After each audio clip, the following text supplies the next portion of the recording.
বহাগৰ প্ৰাক্ষণত এতিয়া সকলোফালে দেখা গৈছে বিহুৰ ব্যস্ততা।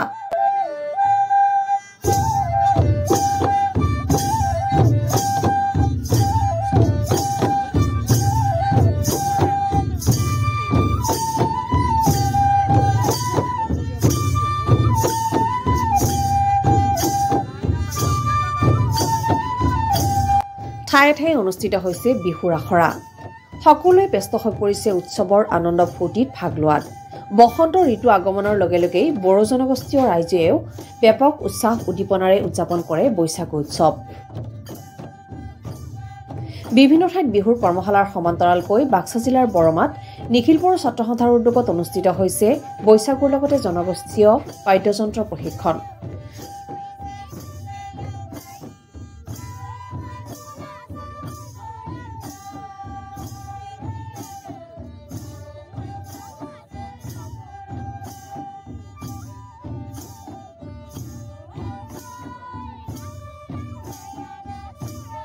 বাক্সা জিলাৰ বৰমাত নিখিল বড়ো ছাত্ৰ সন্থাৰ কাৰ্যালয়ৰ বাকৰিত দেখা গ'ল এই দৃশ্য। একেলগে বৈশাগু নৃত্যৰ কৰ্মশালাত অংশগ্ৰহণ কৰিছে শতাধিক বড়ো জনগোষ্ঠীৰ যুৱতীয়ে। 23 মাৰ্চৰ পৰা আৰম্ভ হোৱা এই কৰ্মশালাত বড়ো জনগোষ্ঠীৰ খাম, চিফুং, চেৰজা আদি বাদ্যযন্ত্ৰৰো প্ৰশিক্ষণ প্ৰদান কৰা হৈছে। জনগোষ্ঠীয় নৃত্য আৰু বাদ্যযন্ত্ৰ নতুন প্ৰজন্মৰ মাজলৈ লৈ যোৱাৰ মানসেৰে প্ৰদান কৰা হৈছে এই প্ৰশিক্ষণ। নমস্কাৰ জনাইছোঁ। আমাৰ এই যিটো কৰ্মশালা, সেই কৰ্মশালা আমাৰ যোৱা 30 তাৰিখৰ পৰা মাৰ্চৰ 23 তাৰিখৰ পৰা আৰম্ভ কৰিছোঁ আৰু সেই কৰ্মশালা অহা এপ্ৰিলৰ 12 তাৰিখে শেষ হ'ব।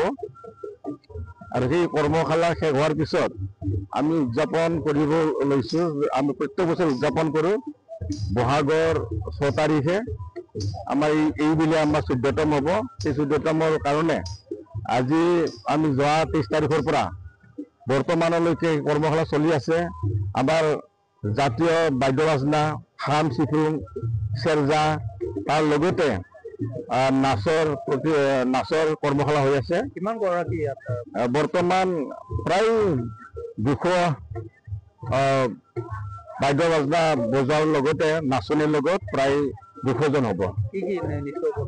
ইয়াতে আমাৰ তাচি বেলাৰ লগতে বৈশাগু নৃত্য, তাৰ লগতে আৰু বাগৰুম্বা নৃত্য প্ৰশিক্ষণ চলি আছে।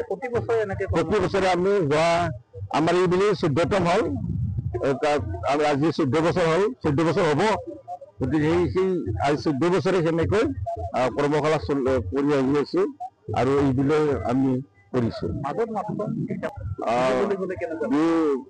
মাজত কেইদিনমান আমাৰ বাকী আছে। এতিয়া কেতিয়া আহিব, এই নৃত্যবিলাক কেতিয়া প্ৰদৰ্শন কৰিব, সেইবিলাক আমাৰ উদ্যোগ লাগি আছে।